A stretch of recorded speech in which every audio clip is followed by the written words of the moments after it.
So the number 5 thing that I teach the copywriters is that they better understand some principles of direct marketing, because that's going to separate them from every other copywriter. If you just think you're a great writer and you don't understand some of the principles of direct marketing, shame on you. And that's why I'm so proud of the book that I did with Craig. And these are the, so yeah, this is Gene Schwartz, this is John Caples, Claude Hopkins, Robert Collier, David Ogilvy, Gary Halbert. Those are my 6 legends, and you got to understand this stuff so that you can talk intelligently to your client. And if you're an entrepreneur and you don't understand direct marketing, ouch. How many people have all 6 of those books on their shelf right now? Well, this you're going to go online and you're going to put them in a binder clip. But the testing one I don't have. Yeah, well, you know, this is Tested Advertising Methods by John Caples. This is the 4th edition. If you go on Amazon, the book that's readily available is the 5th edition. The guy who edited the 5th edition did a lousy job. So I actually bought a used copy of the 4th edition. It wasn't crazy expensive when I bought it. I would highly recommend getting the 4th edition if you can. The 5th edition's okay. Scientific advertising, readily available. And again, if you go to my site, thelegendsbook.com, well, I'll give you the other link. You can download that PDF of an illustrated, annotated version of that. And Collier, since I haven't read it cover to cover, I'm not going to ask you to, but I'll give you you'll have the greatest hits in my book. And Ogilvy on advertising is a worthwhile read. And then Breakthrough Advertising, advanced, but probably the most important book ever written. I'll make a comment. I read and reread Ogilvy on advertising all the time. It's really easy to read. It is an easy read, yeah. There's pictures. Yeah, there are pictures. Gets you through faster, right? Yeah, I would say these are diametrically opposed right here. So instead of you guys going, oh, 5 books that I'm going to go home and not read, you get one of them, just start there and let it become your gateway. Yeah. It is a good gateway. Yeah. And I will say, I'm not just saying this because you're getting a copy of it. You know, my book's a pretty good gateway to all 6. Yeah, David Ogilvy said that every employee he had in his agency had to read scientific advertising at least 10 times before they started. Yes, yes. Yeah, there was a bunch of times where we were able to who was a student of whom, right? Because Hopkins died in 1930, I don't know. One guy was talking about scientific advertising in 1923. And that he actually helped national security for the United States. That's right. Because we were having problems with our dental, our tooth health. And he created the Pepsin and Smile. And it literally changed the way we treat our teeth. And our soldiers abroad were able to avoid tooth decay because of this Great story. national story that went out, and this compelling story about our tooth health and the Pepsin and Smile that literally changed the It's a great story. Yeah. I mean, this is we're in a room of advertisers and marketers here, so we can all just pat ourselves on the back and say we're the most important people in the world. I agree. I mean, we're the ones that are changing hearts and minds. I said when I spoke in Hungary, I got up on stage, and I'll do this with the soldiers next week too. I said, I have 3 questions for you. First question, how many of you have a vision, a mission, something that you really want to share with the world? And not all of them raised their hand, which was WTF, right? It's like, what are you here for then? So then my second question was, how many of you never raise your hand in a public place ever? So then they were all embarrassed, so they all kind of went like this. And then the third question was, how many of you want to share that mission or vision with millions of people instead of dozens of people? And if you don't, whoever doesn't raise their hand to that question, leave. Don't hang out with me. Why are you doing this? I mean, maybe if it's a dozen people that each pay you $1 million, we can talk. But we want reach, we want impact. You're not going to find those people usually without at least having the broad reach. Exactly. And it sounds corny, but I really do believe this, that when you're in an impact conversation, making impact conversation, you automatically move into the conversation of making a ton of money. It's just going to happen. I mean, I know there's a book, do what you love, the money will follow. I don't know. I mean, yes and no. I mean, a lot of people are passionate and doing cool stuff and they're struggling financially. I just think, though, that, you know, if you're focused on the marketing side and focused on a lot of the things that I'm talking about, you can't, I can't believe you can't get rich, or at least as rich as you want to be. What did I miss on 4? What was number 4? Damn it, I didn't write it down. Passion. I wasn't, yeah. So I no, don't give a shit about this. so the things that the things I'm going to talk about, a bunch of quick concepts here. Make sure I want to make sure we're all on the same page here. I'm going to talk about 40-40-20. If you don't know what that, anybody know what I mean when I say 40-40-20? It's okay if you don't. Great, I'll be teaching everybody. Good. I want you to. I tell the copywriters, you know, that they really need to understand list history. They need to understand lifetime value. Everybody understands lifetime value. Okay, so let me give you this one. So when 46.6% is a majority, and it has nothing to do with this. This is if you see Donald Trump got 46.6% of the vote, Hillary Clinton got 48.1% of the vote. He's the president of the United States, but it has nothing to do with this. What I really want to talk about, but I'm using 46.6 to get your attention, is this. Now, I want to talk about the new rule of thumb. The rule of thumb in direct response marketing was the 40-40-20 rule. And what it said was that the success of any campaign was 40% on your list, 40% on your offer, 20% on the creative. Now imagine going to a bunch of copywriters and telling them that their creative was like half as important as list and offer. That's not what I'm saying here. It's not what I'm saying here. But I said now, I just made this up, by the way, so there's no science to this at all. But 46.6, 33.4, 20 is the new rule of thumb. And this 46.6, lists. And I'm going to prove it to you. Think about it. You could go hire Gary Bencivenga to write the most incredible piece of copy for your product or service, and you pay $30,000 for it, and it's like, it's a masterpiece, right? And then you have no idea who to send it to. You don't know your list selection, you don't know who the avatar is, you don't know how to buy media, you don't hire Ben to do your Facebook advertising, you don't know what the hell you're doing. You're going to get 0 orders. 0. Now, let's flip it the other way. If you have a list of hungry people, a hungry market, I'll talk about that in a second, that's a Gary Halbert line. Starving market, right? Starving crowd.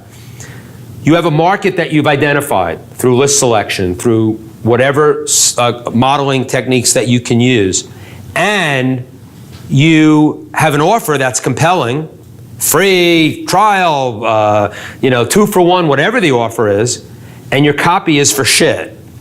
It's really mediocre, it's a flashing red box, or whatever you decide to do, you will make some money. You will make some money. Is that great marketing? Hell no. But you will make money, and I think a lot of internet marketers who got into this because it was so inexpensive, the barrier to entry was so low, they were able to make a lot of money very quickly with mediocre creative to a perfect list with a perfect offer. Look at affiliate marketing. I mean, affiliate marketing, I'm not saying that affiliate marketing is bad. It's a great way to launch a business. To rely on that completely, shame on you. Shame on you for just going out, oh, well, the lists are free then. Well, you want to work in free lists the rest of your life? Feel free. Those affiliates are going to stop mailing for you. They're going to do stuff that are going to piss you off, or you're going to piss them off, and you're reliant on them? That's nuts. However, you got a great list because they're going to be an affiliate that likes your product because that's why you were doing with them, and you could send almost anything to them. And if your affiliate partner sends out something from the affiliate guru, you're going to make money. But what are you going to do next? What's your game plan? Rich Sheffrin, one of the great direct marketing guys, a student of Jay's, prodigy of Jay's, said to me recently, and I got to get the exact quote, but it's something like, you know you've arrived as a marketer when you actually can pay for media and make it pay out. Now, I'm not saying, look, affiliates are great, but you're giving away 50%, and then you've got your costs. I mean, how many people you've heard do, oh, I did $1 million launch. How much did you keep? Oh, $140,000. Happens all the time. Your friend Steve Sims talks about this. He goes, it's his accent, right? I listen to guys talk about their multi-million-dollar launch, and then they hire me, and they're paying me with 6 different credit cards. They're doing all this stuff. He says they're not making any money. Right. So to be focused on this is real. This is about building a business. I'm going to have world-class creative with the best media selection, the best people to buy my media, with the killer offers that my copywriters are going to help me with. Now I got all things cooking. This is the holy trinity of marketing right here. But I was a list guy for 10 years. Yes, I'm not impartial. It's the most important thing. Any new client I deal with, first thing they should be doing is list building. You talked about relationship building. You got to be patient. I call it patient marketing. You got to be patient. Everybody wants to go in for the kill right away because it's so cheap. Just because email is cheap doesn't mean that you should do crappy marketing. One of my great quotes is, how paying postage made me a better marketer. Because I did direct mail for my whole early part of my career. I couldn't afford to put out shitty stuff. I'd lose my shirt. That I Love Marketing episode with you, what was the number? Oh, I don't know the number. Brian Kurtz, I Love Marketing. Yeah, I've done 3 with Joe. It was absolutely Thank you. the best episode Thank you. of I Love Marketing ever. So look it up. Meet Jeff Moore, my PR agent. The monthly check will keep coming. So. John Caples, test everything, doubt everything. Be interested in theories, but don't spend a large sum of money on a theory without spending a little money to test it first. That's really about list. That's not really about just like throwing shit up against the wall. It's funny. I wanted to share something quickly. I don't think I have that quote up here. I don't. That's not one of the 6 legends. But I read something online. How am I doing on time, Ben? Yeah. Am I okay? Yeah. All afternoon. You go. I got rush hour traffic driving to Connecticut. I'll drive you. You're driving. So I read online. So the 40-40-20 rule. I wanted to see what was going on online. Like if younger marketers even knew this. I'm not saying this is so scientific either. I'm not saying everything is exactly 40-40-20 or 46.6-33.3. But I wanted to see what was going on online in that conversation. And there was an article that said that the 40-40-20 rule is dead, right? So I definitely wanted to read that. So I get online and I read it. It's obviously from a very young internet marketer. And he says the 40-40-20 rule is now the 25-25-25-25 rule. And what he was saying was that your marketing now is 25% list, 25% offer, 25% creative. And if I want to guess what he thought the fourth 25 was? Himself. Close. Technology. And I'm like, are you kidding me? Now, I'm not saying technology is not important, and I'm a tech idiot. And I think right now is the best time ever in the world to be a marketer, to have all of these online and offline media available to us working together. But most online marketers don't even want to look at anything like newspaper space advertising, which is like the best buy of all time until newspapers go out of business. Magazines, inserts in bank statements, direct mail. Oh, oops. What's that? But he was saying that, so there's a great quote from Bill Bernbach, who was one of the madmen. He was one of the great madmen. Doyle Dane Bernbach was one of the old agencies. And Bill Bernbach has a quote, adapt your techniques to an idea, not your idea to the techniques. So fall in love with your idea. Fall in love with how you're going to present it. Fall in love with your copy and your passion. And then we'll figure out the best way to do it. If it's Facebook, great. If it's display advertising, great. If it's display advertising and direct mail, even better. Because now I'm diversifying. And by the way, how many people here have heard horror stories of someone who had 100% of their business on Facebook, and Facebook said, I'm Facebook, you're not, and I'm shutting you down? Or Amazon, or Google. I've heard so many horror stories. You diversify your investment. Why wouldn't you diversify your media mix? So I'm really, really passionate about this, obviously. Not to say that offline media is better than online. Online is pretty freaking good. It's cheap, but don't think because it's cheap you can just throw shit out there. And I know I'm speaking to an audience that doesn't think like that, but that's what I teach, and I have to teach that because there's a lot of crap, and that crap gets in the way of the good stuff that we're doing.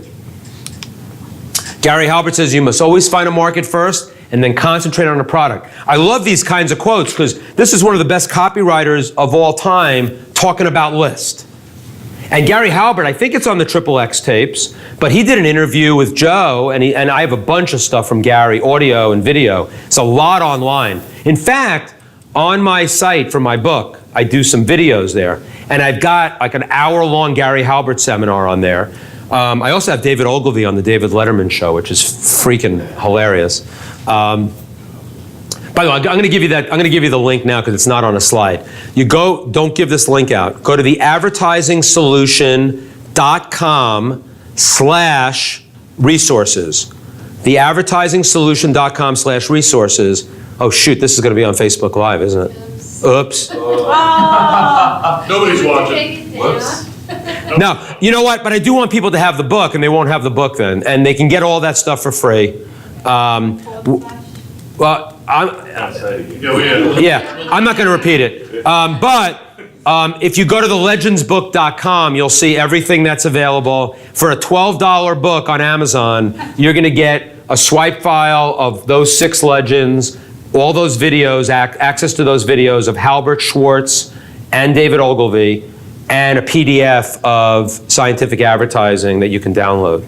So, Thank you.